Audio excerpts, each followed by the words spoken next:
Fala galera, bem-vindos a mais um Papo 10 aqui pelo canal da Arquibancada Tricolor. Uma semana arrastada para o São Paulo, né? Depois da derrota por 1-0, quase no último lance ali no Morumbis, na quarta-feira, pelo jogo de ida das quartas de final da Copa do Brasil.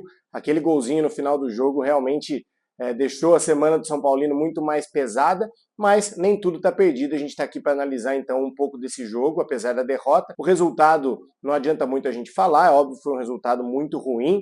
Nesse tipo de jogo, contra uma equipe boa como é a do Atlético Mineiro, jogando em casa, o São Paulo tinha, obviamente, o dever ali, não é obrigação, porque os dois times são muito bons, mas tinha ali a necessidade, digamos assim, de sair com uma vantagem no placar, ainda que não fosse uma vantagem, pelo menos um empate ali, né? Mas a forma como foi e essa derrota realmente acabaram ficando muito amargos, né, na boca do São Paulino.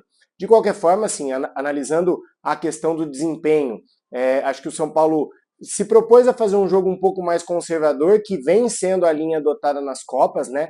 Todos os jogos de mata-mata e mais decisivos do São Paulo vem com uma postura um pouco mais cautelosa, não se abre totalmente para o jogo, e o Zubeldia muitas vezes fala que são decisões de 180 minutos, então que não vale a pena queimar tudo nos primeiros 90, né? Como se fossem dois tempos distintos, mas dessa vez o São Paulo jogava em casa, né? Acho que não combina muito o Morumbis lotado da forma como estava mais uma vez, com essa postura muito cautelosa. Acho que o São Paulo poderia sim ter assumido um pouco mais de risco, principalmente porque, apesar do Galo ter começado o jogo um pouquinho melhor, a partir dos 15, 20 minutos do primeiro tempo, o São Paulo já controlava bem a partida. É verdade que não criou grandes chances ao longo da primeira etapa, mas já controlava um pouco mais. E no segundo tempo, o São Paulo claramente teve a vantagem ali no jogo, não eram através de chances reais, nem aquele amasso todo no Galo, mas estava sim melhor no jogo. O Galo, em determinado momento, principalmente no setor defensivo, acabou se cansando um pouco e acho que ali faltou um pouco mais de ousadia para o São Paulo ir um pouco mais para cima, não se contentar com o 0-0 que estava se desenhando e aí sim, de repente, conseguir sair, inclusive com a vantagem no placar. O que aconteceu, pelo contrário, foi que o São Paulo teve algumas chances, teve aquela chance claríssima do Lucas de cabeça já no finalzinho do jogo, acabou não aproveitando, não quis ir para cima de uma vez, assim, para não correr risco, como eu disse, uma postura um pouco mais conservadora, e aí quase que na última bola do jogo, um vacilo ali, o Luciano escorrega, perde a bola, tem a falta, um balão que o Scarpa dá no meio da área, uma indecisão ali da defesa, a gente acabou tomando o gol, que como eu disse no começo, acaba tornando para o São Paulo uma desvantagem muito grande para o jogo de volta. Está em aberto. É possível, mas não dá para ignorar que o Galo vai jogar na sua casa, jogar pelo empate, e isso é, sem dúvida nenhuma, uma vantagem significativa. Bom, um dos assuntos que mais tiveram destaque na mídia, né, e nas conversas entre os São Paulinos depois desse jogo contra o Galo, foi a partida do Luciano.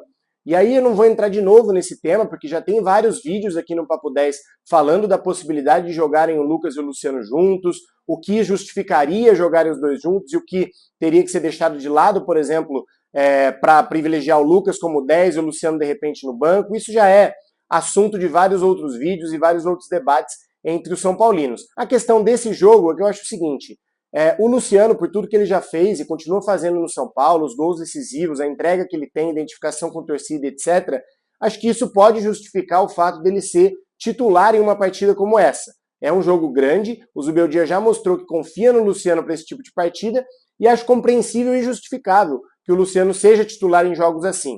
Porém, ser titular é diferente de ficar o jogo todo durante 100 minutos com um desempenho abaixo, que o Luciano de fato fez um jogo bastante ruim e sem ser substituído. Acho que é aí que pegou a maior crítica do São Paulino, né? O Luciano de fato fez um jogo muito abaixo, não estava ajudando o time nem defensiva nem ofensivamente, e aí acabou ficando mesmo assim no jogo até o final. E ninguém entendeu o fato de o Maxi Cubeiras, que estava representando a comissão técnica nesse jogo, não ter feito nenhuma alteração até os 45 do segundo tempo.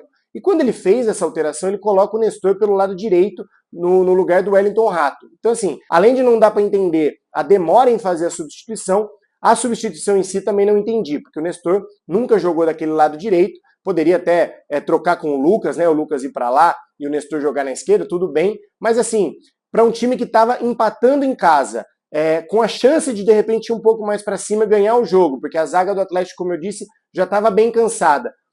Um time que reclama de calendário, que reclama de desgaste físico. A gente vem aqui falar da necessidade de reforços. E diante de todo esse cenário, você ter 5 substituições à disposição e não fazer nenhuma, eu achei bastante estranho.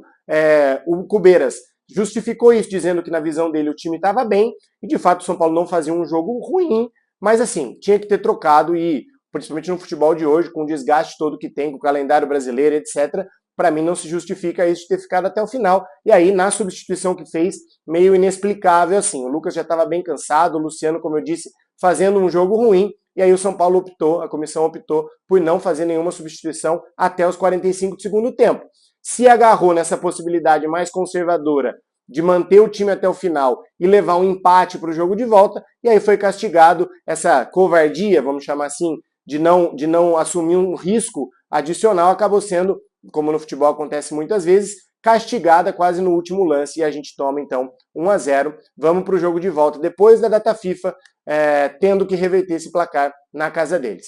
O São Paulo agora volta suas forças para o Campeonato Brasileiro, tem um jogo contra o Fluminense amanhã e depois tem a pausa da data FIFA. Alguns jogadores convocados, mas fora isso, acho que o Zubeldia vai ter tempo para trabalhar um pouco melhor, de repente dar um descanso para o nosso plantel que está precisando. O São Paulo na janela, ao que tudo indica, não vai mesmo trazer mais nenhum reforço, então nós vamos continuar com essa lacuna que já tem na lateral esquerda e na volância. Os reforços tentados, nenhum deles deu certo, então a gente lamenta muito isso, mas foi o que eu falei antes, não adianta também ficar cobrando da diretoria reforços, se na hora do jogo, que precisa utilizar, rodar o plantel e colocar sangue novo, a comissão técnica decide por não fazer isso. Então fica até meio uma contradição. Na minha opinião, os reforços seriam necessários e ele deveria ter utilizado no jogo contra o Atlético. Vamos ver se amanhã contra o Fluminense, dado esse desgaste e o que foi o jogo contra o Atlético na quarta, se o Zubeldia vai optar por um time misto, se vai com força máxima, se vai poupar alguém,